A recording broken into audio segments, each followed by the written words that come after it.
Jersey Congresswoman LaMonica McIver now facing federal charges from this confrontation at an ICE detention facility in Newark. Today, New York's Romney Smith's at that facility, Delaney Hall, with the details. Romney. Good morning to you, Darlene. You know, those charges were announced at the same time that the acting U.S. Attorney General for New Jersey announced that the mayor's charge of trespassing would be dropped. So on one hand, you have Mayor Ras Baraka's charge being dropped, and then the Congresswoman LaMonica McIver's charge being added to it, saying that she was assaulting an ICE detention officer. The mayor was actually on CNN and talked about how he feels about the duality of it, and he said he felt vindicated that his charge was dropped, but at the same time, he strongly believes that the Congresswoman's charge will be as well. Take a listen. Well, I think the Congress people went there to do their job, to have oversight. I think, you know, ultimately this is not about even what happened there. It's about a fight in this country about due process and the Constitution of the United States.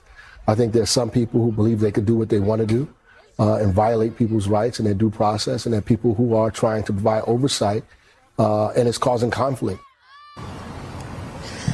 Now, this all started on May 9th when Mayor Ras Baraka and several congresspeople went to Delaney Hall for an oversight visit, saying that they were aware ICE recently reopened a closed detention facility, but ICE didn't have up-to-date certificate of occupancy, and they wanted to make sure the facility was up to code. At one point, you can see on video ICE agency walk outside of the gates on a public property to detain Mayor Baraka.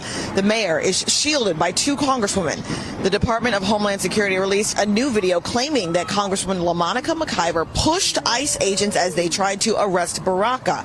That's why they say that now, nearly 2 weeks later, that she's facing a charge of assaulting a federal agent. Keep in mind, at the time of the mayor's arrest, Congresswoman McIver was never detained, never arrested, or charged with anything, but instead she was brought inside the facility and given an hour-long tour of the facility where she was able to speak with some of the people being held inside. Now, McIver releasing a statement on Monday night calling the charges purely political, a distortion of what happened, and an attempt to criminalize and deter legislative oversight. Coming back out to you live, we know that House Democratic Minority Leader Hakeem Jeffries released a statement as well in support of the Congresswoman, saying that they will, quote, vigorously look into and respond to these charges. So we'll continue to follow up and see exactly what happens to her. We are live in Newark, New Jersey this morning. Romney Smith, Today in New York. Back to you. Romney, thank you.